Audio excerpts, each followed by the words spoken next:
Hello and welcome to Cricbuzz Live. I'm Saiyami Kher and I'm very happy to be back here. So our seniors have taken some rest before the World Cup. I'm not talking about Rohit and Virat and Hardik. I'm talking about my senior Gaurav Kapoor. He's decided to rest before the World Cup. I'm very happy. I'm not complaining because I get to listen to two people who I can go on and on listening to. They are so articulate and so insightful. Please welcome Zaheer Khan and Dinesh Karthik. Welcome, gentlemen. It feels, I'm very stressed, not only because I've come to Cricbuzz Live after long, but this feels like a mock exam before the big board exam of the World Cup. Y'all are used to it, World Cup winning members that y'all are. How does it No, feel? these are the warm-up games, right? So there are certain individuals who need warm-ups, the game practice, just to get them in the right frame of mind before the big tournament or big matches, and some need to just switch off. They just want to go right from the word go. As individuals, vary in their approach. Similarly, here the case, isn't it? Few are taking rest. They're saying that okay, the big one is coming, so I want to just take a break, go on holiday, switch off, come back fresh. Similarly with the athletes as well. So each individual look at big tournaments differently, and they want to be in the perfect frame of mind or good zone, good space mentally to approach the tournament. So be it. I think and that's where the team management also comes in terms of understanding different individuals, their needs, and then trying to accommodate that. What matters is that when you come back, then the responsibility is on you to make sure that you go out there and put your best foot forward. In fact, I feel in this room, the one who's played the most cricket is you. In the last 6 months, you had a movie release where you've been playing a left-arm spinner and a right-arm spinner before that, right-handed batsman. So you actually have played a lot more than us. You should give us a lot of insights into how it's done and how you want to look at this World Cup. No, I love listening to both of you. I'm not going to respond to what you just said, but something which he said, which, I'm sitting here so stressed, and he said, oh, this is just a warm-up before the World Cup. So someone to say that an India-Australia series is just a warm-up shows how cool cricketers are before a World Cup, and the fans like us who go totally crazy. But something that Zach also said was about selectors, about Ajit Agarkar saying that, you need that mental break, which is why probably Rohit, Virat have taken a break. This is what both Agarkar and Rohit had to say. Ajit Agarkar said at some stage the guys need a mental break. Not such a bad thing leading up to a tournament in the third game. Everyone will be available to play. We will play our World Cup squad. Rohit also said similar things, but DK, you think this is something as players, you think it's important to take that break before this big tournament, so you know how you're mentally prepped for it. Oh, absolutely. I think in the run-up to a World Cup, what you want to be is not playing your best cricket at the start of the tournament. You want to peak at the right time, and that will come if you have a good mental break and get into the tournament really fresh. When you reach the 7th, 8th game of your league stage, and that's when you want to be firing all guns. Yes, you want to play a good few games in the lead up to that, but you don't need to play your best cricket right up top. I think as the tournament goes, the teams that play better cricket towards the fag end of it is the team that generally pulls through towards the end of the tournament. And it's good that these players, Rohit Sharma, Hardik, Virat Kohli and Kuldeep Yadav, have taken a break. It'll give them good mental rest. Most importantly, they're going to be a team, unlike a lot of other teams, which are going to be playing at 9 different venues, which will mean a lot of traveling as well. So when that comes into the picture, these days when they're taking a break and just focusing on their bodies, not so much their skill, that will really help them in the tournament for sure. Well, that answers the question of to rest or not to rest, because both Zach and DK think it's a good idea to get that break. But 4 of them who are resting, there's Virat, there's Rohit, Hardik and Kuldeep. They've both, all 4 of them have been very important and very crucial in the Asia Cup. The stats here show us what they've done in the Asia Cup. So this is something that Ajit Agarkar also spoke about, saying that, we want to test our bench strength. So this is that perfect test, because the 4 of them, we saw what they did in the Asia Cup. Well, there might be different reasons for them not playing, right? And one of the reasons which I see is that Australia is definitely going to be one of the toughest contenders, and someone who will be very keenly observed to win the cup, right? So from that point of view, you don't want to show all your cards from especially from this series. I think when you're looking at the series, who are going to gain more, right? I see Australia is going to gain more because we are getting into the World Cup. Just to get used to the conditions, understand, a few tactics, those fine tuning which is required. Maybe some plans against the best of the batters against you're going to be bowling. So that brings up the question of, okay, how are you going to plan Virat in the World Cup? How are you going to plan Rohit in the World Cup? Right now, you don't want to give them that advantage.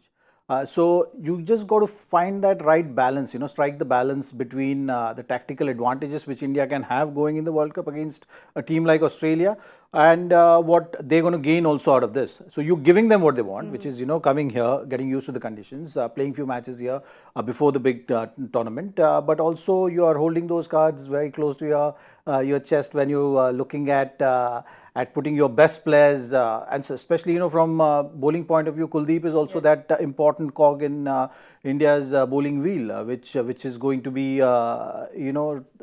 specifically used, or maybe smartly used. You don't want to get Australian batters, which is pretty much the World Cup squad right now we are looking at, used to observing, what is he doing, what is the new thing, what is the pace which he's bowling at, all those variations also. So yeah, it's I think tactical plus the individual requirement kind of a call when you're looking at this kind of a setup. Like Zach was saying, I think Rohit said the same thing, is they don't want to overexpose Kuldeep so much. But then he also made a statement saying that he is a momentum player. So how do you find that balance? Because you want that momentum coming into the World Cup, but you don't want to overexpose him. It's a fine line.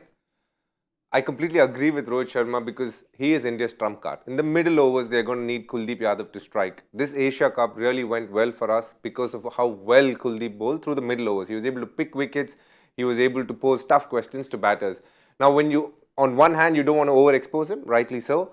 On the other hand, obviously, you want to give him enough match time, which will happen with the third ODI and the couple of practice matches. He might end up playing one in the lead up to the World Cup. So I feel at this point of time, they are handling Kuldeep really well, very smartly. On the other hand, there is no mystery per se in world cricket, because if you're a very good bowler, you tend to play the IPL, which would mean that you mingle along with a lot of the other players, the likes of Rashid Khan, the likes of Kuldeep Yadav. You can take most bowlers, Adam Zampa. So the fact that mystery was available probably lost its way a bit post the IPL coming in, because you get the best of players rubbing shoulders against the best. The only team which actually India wouldn't know so much would be the Pakistan team. And the fact that the Asia Cup happened, now that they're very aware of their players as well. And then you can see India starting to gain confidence, and they know how to play their bowlers and how to bowl to their batters as well. So I feel it's a fine line between taking care of the player and at the end of the day making sure he's in good rhythm as well. And they're doing a good job right now. So we've got news from the centre that India has won the toss. They've decided to bowl first. KL Rahul said that it's always nice to chase in Mohali. We'll have a look at the playing 11 because there are a whole lot of changes that we are going to see. The surprise there is no Siraj, because I think at Cricbuzz you'll have spoken so much about Siraj that he said, I'll give you all a break as well. But Ruturaj, I think it's the sprint which he made from that delivery going to the boundary line. He said, okay. Yeah, when he went to chase that. When you look at the 11, you get the feeling that they'll rotate Bumrah and Siraj. They'll keep Shami going through the series. So if you look at how it's a pretty stock standard team. The only surprise for me is Ruturaj Gaikwad. He's not part of the World Cup scheme of things, but they've decided to go in with the option of him batting opening. So what that does mean is Shreyas Iyer batting at 3, KL Rahul and Ishant Kishan are batting at slots where they would probably batting in the World Cup at number 4 and number 5. So they've tried and made a team in such a way that the batters who are part of the World Cup are batting at positions which they are going to be playing in the World Cup. Surya Kumar at 6, Ravindra Jadeja at 7. So it's very understandable why they've gone through. The only change could have been if Ishant Kishan had to open, and then they probably fit in a Washington Sundar at number 6 instead of a Ruturaj Gaikwad, which hasn't happened, which is understandable. I think this is in many ways a good approach to have. Try and bat your batters where they would be playing in the World Cup. So a fine 11 chosen by India. Shardul Thakur getting his opportunity. He's been again somebody who's done so well. People don't realize how he's done it well, but he's found a way to keep getting wickets, and it's a very solid stock standard Indian team that you would expect out of this team that they've selected. So we'll have a quick look at the Australia playing 11 before I get back into a little more detail, because there's Ash who I really want to talk about. But this is the Australia playing 11. There is Warner and Marsh who are going to open. Labuschagne comes back because of the great form that he was in. Any surprise here for you all? Well, I think Steve Smith and Manas Labuschagne playing together is something which Australian team right now must be debating about. You know, so Manas Labuschagne was not in the scheme of things leading up here, but he made use of the opportunities, really made that impact in that South Africa few games where he managed to win the matches for his team. The injury to Travis Head resulted in just him coming right now in the playing 11. But you still kind of wonder, whether Steve Smith and Labuschagne is going to be playing together come World Cup. So I think that's one answer they're looking for. Mitchell Marsh opening the innings is going to be pretty straightforward thing. It just in terms of the intent by Travis Head and Mitchell Marsh is not going to change. Plus, Mitchell Marsh is someone who I always believe is going to be more threat at the number 1-2 spot than at number 3, because it's just the natural aggressive intent of his going to put bowlers under pressure more often than not. So that is something which Australia will continue.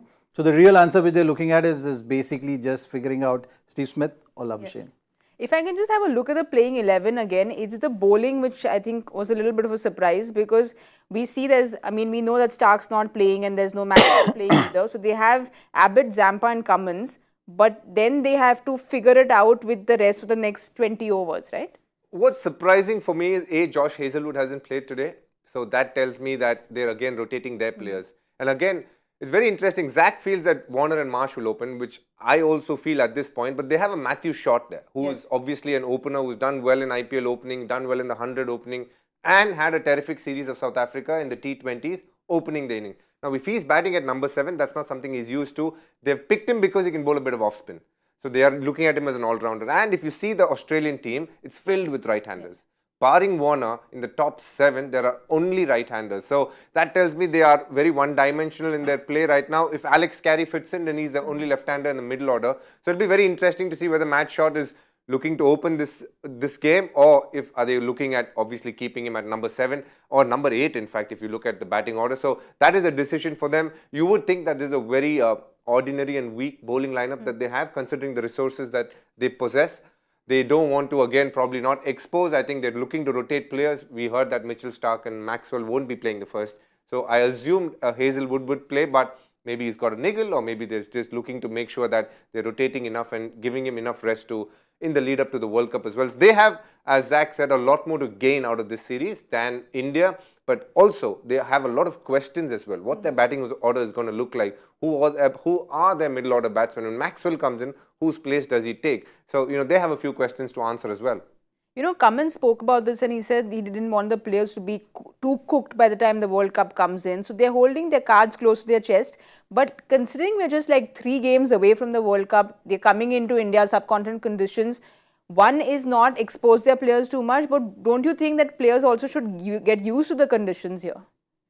See, I think with franchise cricket now, and most of the guys have been part of the team, you just barring few players in that lineup, they've been regular visitors to subcontinent, so conditions is something which is not new to them. It's just about getting the feel of things, closer to the tournament.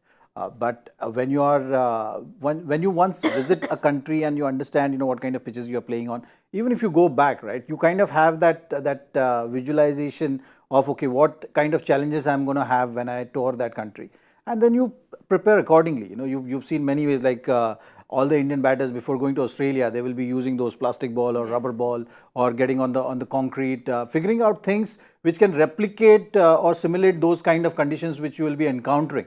So I'm sure Australia also, all the players who are part of this tournament have played enough cricket in subcontinent to know what are the challenges of this area, and they will prepare themselves accordingly. Plus, we are talking about the day and age where you have so much of support staff and so much of help around. They will make sure that you are prepared. You've hit that many deliveries. Some spinners must be coming from somewhere, being called to bowl to them, and figuring out the challenges and how to encounter that. It's very interesting, Zach says, because there's this born boy from Tamil Nadu who recently got picked as the net bowler for Netherlands. And what does he do during his downtime? He's a Swiggy delivery boy. So, it's quite a lovely story actually. But talking about prep, which Zach was just talking about, how everyone's pretty prep for all kind of conditions. There's somebody who's always prepping. He was with Sairaj Bautule at NCA, is Ravichandra Ashwin, and that's a call-up which I think, was the best birthday gift for him. He's somebody who's always so innovative. We all both know him very well. But just Ashwin and his comeback, he's not played an ODI, I think, since 2022 Jan last year. So it's going to be an ODI after very, very long. He's not played an ODI in India for almost 7 years. So, you know, what can we expect from Ash coming back in, besides, of course, the experience that he brings in? When it comes to Ash, I think the biggest area for him to look into his game is in Test cricket, he's an attacking bowler. In T20 cricket, in the last few years, he's become a very defensive bowler who looks to stop runs than pick wickets. And it is hard for a finger spinner to pick wickets, so he's gone down that route. I think in the ODI format, when he started his career, he was somebody who was looked at as a wicket-taking option. But as the years progressed, people played him a lot more. People understood what he did. He is again caught in a situation which is a bit of a catch-22 situation, in the sense that if he looks for wickets, he tends to go for runs. But what he's really good at, and which has become his strength in the last 4-5 years, is the fact that he can bowl really well defensively. Now, what role Team India would want him to play is the clarity that he would require. If he's looked at as the guy who can pick wickets, then the way he bowls, the way he tosses up, the general speeds, the average speeds would be far lesser. Now, that's a conversation that they need to have with him. Just about a year ago, when he was picked in the T20 World Cup, he was picked as a finger spinner who could obviously give the experience, A, and also the fact that B, he could get wickets if required. He did the first part really well, where he was very defensive. He bowled overs which probably didn't go in terms of runs as much as others went, but there were times that Team India wanted a wicket and he couldn't purchase it for us. So that for me is the biggest question. Where does R. Ashwin stand? If you look at his career graph, 2011, 2013 and 2015, the years where Team India won the World Cup once, the 2013 Champions Trophy and the 2015 World Cup in Australia, where he went to the semi-finals, he's had stellar years. Yes. In the first year, he got 25 wickets in the 2011, 40 wickets in 2013, and in 2015, again, he had a very good year, picking up 27 wickets. So that tells me when Ashwin is picking wickets, Indian team does well. So is that the role that he sees himself doing is the big question here, because the one thing he is capable of is picking wickets. Now for that, the captain has to be okay at times to leak runs from his end. Now whether the captain is okay or not, Ashwin himself has to be okay with that. So that is the biggest question mark when it comes to Ashwin. What is he looking at himself as? And if he is able to answer that question, he can provide the solution that Team India requires if they feel he is an alternative option to Akshar Patel. Well, DK is a supercomputer because he has all the numbers in his head. But Zach, I feel between like what you were saying, DK, between the 25th to the 40th over, you said, you know, when Ashwin picks up wickets, it does well for India, and we need that spinner in that, you know, which is what Kuldeep has been doing. So we need that spinner to pick those wickets. So do you think Ashwin will be having these conversations with the management? See, I think when you're talking about Ashwin, you know what he's going to bring to the table. You know the skill set, you know the experience, and just the ability. You know, it's proven. You know, so you're not talking about a guy who is right now, say, comparatively, say, Tilak Verma right now, you know, leading up to the World Cup, you're talking about, okay, whether he should be there, part of it, and then there was a debate around it. But with Ashwin, you know that he is an experienced bowler, been there, done that, you know exactly what you're going to get out of it. Even if you have a certain role in mind for him to execute there for the team, it's not going to be a very difficult ask out of him. So you're looking at how team has been doing things. You know, you're looking at how the whole approach to the World Cup from the team management so far. And when you look at that, you know that you have the two bowlers. You have three really good bowlers, but you choose to go with two regular main bowlers, and then you have Shardul as a support, and then you have Hardik as a support if needed, if the conditions allow it for the team management to use it in any particular game. And you have two spinners, which are Kuldeep and say Ravindra Jadeja right now. As a support, you had Akshar. So when the third spinner comes into play, that's when you're looking at this individual to step in. If Akshar is not there and you're looking at replacement of Akshar, then you're looking at Ashwin playing that kind of a role. I think the support from the pitch, if it's on offer, then only you'll make that call. You know, you'll maybe sacrifice Shardul's spot in that playing 11 and say, and that's what we've seen in Asia Cup as well. And that's where Ashwin will come in. And if the pitch is supporting that, you know, so similarly, Washington Sundar's also name comes in. And I think, you know, for me, it doesn't matter who you go ahead with if required, if Akshar is not fit and available. but it's just about having that consistency, and maybe that consistency part was missing in this whole process right now. Ashwin has just come out of the blue in the whole scheme of things right now.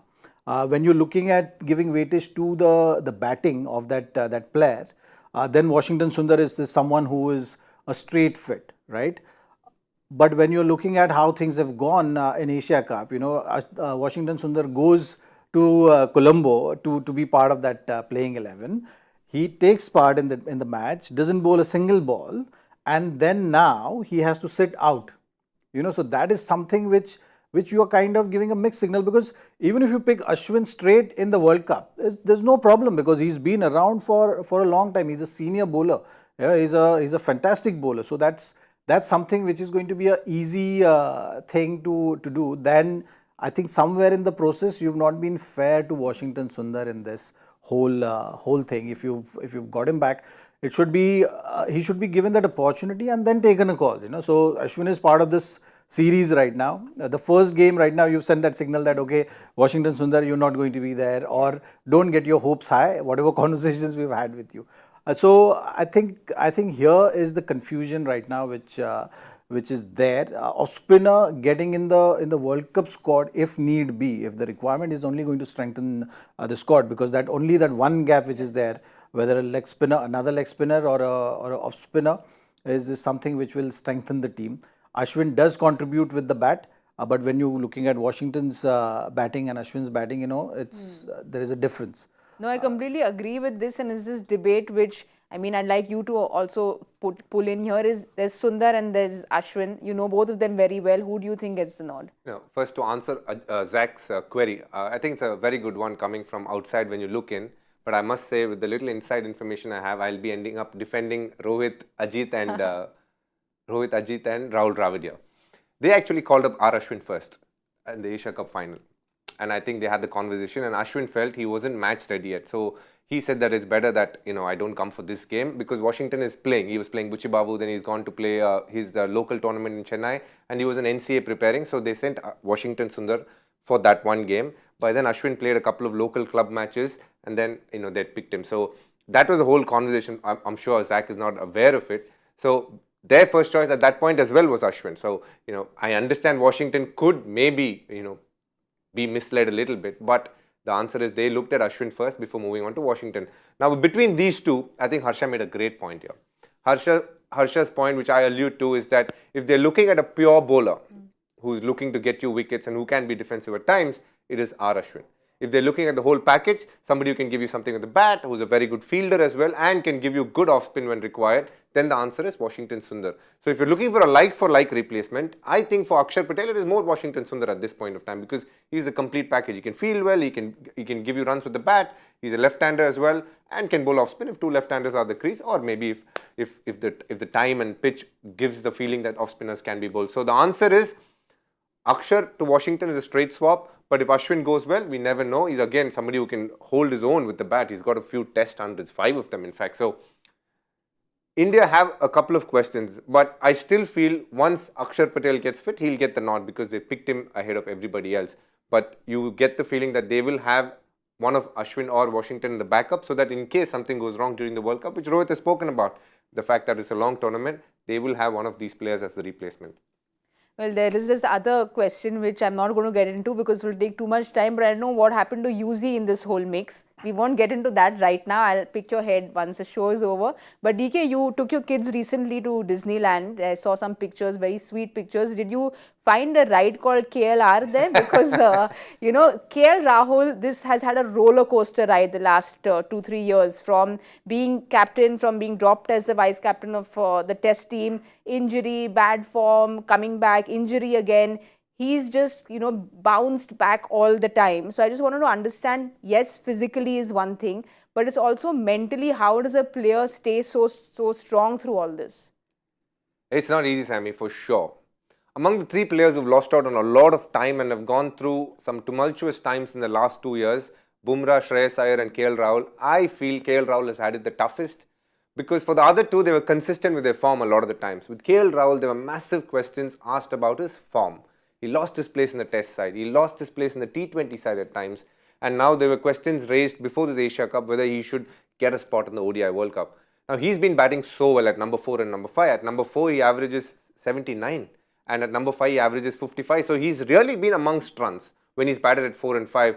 He was captain in Jan for a test match in South Africa. June in the same year, he was again nominated captain for the T20. I remember we were all in the team meeting. He looked okay, but the next day he had his hip hernia problem, and then they had to go and do the surgery required for that. He lost out a lot of time before he played a couple of matches against Zimbabwe, where again he was the captain. I remember Shikhar Dhawan was captain first, then they made KL Rahul the captain. He had a decent run there and had a World Cup. The World Cup definitely didn't go according to plan. I think they expected a lot more out of him. I think the whole country expected him to bat in a different way in T20 cricket. But now here is an opportunity for redemption. I think the way he is batting, and he's made number 4 and number 5 a very comfortable position for himself. Here is an opportunity for KL Rahul to make his mark in this World Cup because he looks in good form. He's been through some tough times, but the most important thing, like what Rohit and Virat tend to do in these 1 week, 10 days, he's had a long break and he's coming back from one such break. So he'll be fresh. You could see he was really willing to do whatever it takes for the team, be it keeping, be it batting at number 4 or 5. The only question mark for KL Rahul would be how his fitness will last through this World Cup. I think he's given himself the best chance of being fit, going to NCA and doing all that is required of him. I hope time is with him and his body is able to take all the rigors of international cricket, but it's going to be a very good 2 months for him. And if KL Rahul has a good 2 months, Team India would be in good shape. You know, Zach, like DK was saying, Rahul actually made a statement saying that Dravid came to him just 5 minutes before the India Park game and said, "You're on," because Shreyas had this back spasm. So he said that I'm mentally always prepared to be thrown into the ring because I've had this preparation for the last 2-3 years. But Rahul, like you were saying, played at 4, played at 5. He brings that flexibility to the team, you know, sending him up when he has to or send him down. Or do you think he should play at 4? And that's the place. The number 4 is this one word which you're not allowed to use in the Cricbuzz studios, but I'm going to ask this question. Look, there's not much of a difference between number 4 and number 5 as a spot, right? There's not a big adjustment for any batter because it's a middle order slot, you know. Yes, at times it goes in the back end and then you need to get in more power in your game, you know, that can be challenging for certain individuals. But when you're looking at KL Rahul, you know, he's a complete package. You know, he actually literally every time I look at him, he looks like, you know, he pre-programs his innings. Like, you know, you look at the conditions, you look at the bowling attack, and then he's going with that mindset, not really dependent on how the pitch is behaving or anything like that. So that's the kind of skill set he has. And when you're looking at the mental side of things, you know, not everyone is going to have the luxuries of say a top batter, and those luxuries come with consistent performances. For that, you got to be playing most of the games. So sometimes, you know, your form is a concern, and sometimes your physical fitness is a concern, which doesn't allow you to be playing consistently. I think with KL Rahul, that has been the case. Like he's not been able to hit that consistent long run because of the physical aspect of fitness and how he's been getting injured. That is not in your control. So that is a challenge which he had, which basically forces him to have this kind of approach, you know, which you were mentioning, that okay, be ready. It doesn't matter, whenever you get the opportunity, you got to be ready. And how management was looking at it is that adding that wicketkeeper responsibility for him is going to create more challenges with regard to the physical aspect of things. You know, if you're keeping and then you're going and opening the innings, which DK also used to do, it's not an easy thing to do. So physically, it's very challenging. So how do you accommodate that? There was a spot which was always of a concern for the team, which is that number 4, number 5 slot. That is where the communication happened, and you understand that he is not a regular keeper. So that many opportunities also have been given to him. So if you're looking at the last 3 years, he's been someone who's been communicated in that way and told that okay, this is your responsibility. Work on your keeping. Make sure that you are ready for this kind of physical challenge, and then you adapt your game to number 5 spot. We will not tinker too much with that, but this is the role which we are looking at you playing for the team, and he's responded to that. Now the injuries is not in your control, but it's good to see that he's come back and started with 100.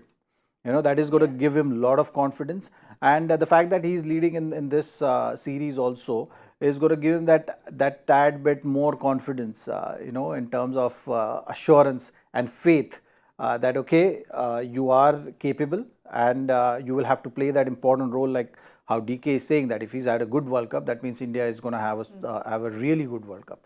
That is how it's going to be equated to. So this is going to be a good opportunity for him to take things to the next level. Like Zach said, he pre-programs his innings. We've got someone who pre-programs his questions for us, and that's Mr. Joy Bhattacharya. I've never had any answers to the questions, but I can read out the question for you all. This cricketer and his brother opened the batting on their ODI debuts in the same match, but for opposing teams. Name both. Does a smile mean you have the answer? Not at all, not even close. I was just thinking, it's such a tough question. I don't know who's going to answer this. Zach, do you ever have answers to this, or you'll have be chhod do? See, I tell Joyda that if I understand your question, that means I've achieved something. Same. This one at least we've understood. We've at least understood this. But let's quickly have a look at both the teams again to just make sure that we've got them right. India is bowling first, and of course we chatted about Ashwin coming in. There's Bumrah, Shami, Shardul, Ashwin, and well, I personally really miss seeing Shami because I think he's beautiful. So that's again a question which I'm going to ask you all once we finish the show. Why couldn't Shami find a place in? But these questions I'll leave for later. Let's have a look at Australia's playing 11 quickly as well.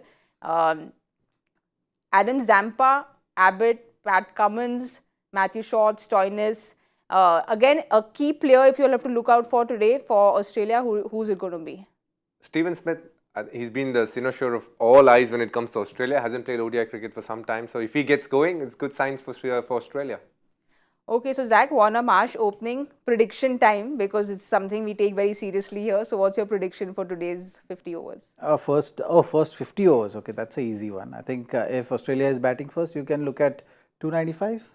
Oh, that's quite conservative. 295 in Mohali. It is, but I'm giving weightage to Shami and Bumrah starting with the new ball, getting some wickets up front. 325. Nice. I'm going to do what I do best. Play safe. So 295, 325. I'll go with 311. I always like playing safe because this is a match party habit that I have. Is I don't like to be on the losing side. We'll wait and see whose prediction comes right. And I'll see you all at the 15th over point, the Cricbuzz Combox. But we'll quickly go out and order some great food because that's what we do at Cricbuzz. Thank you so much for joining. I'll see you all at the Combox.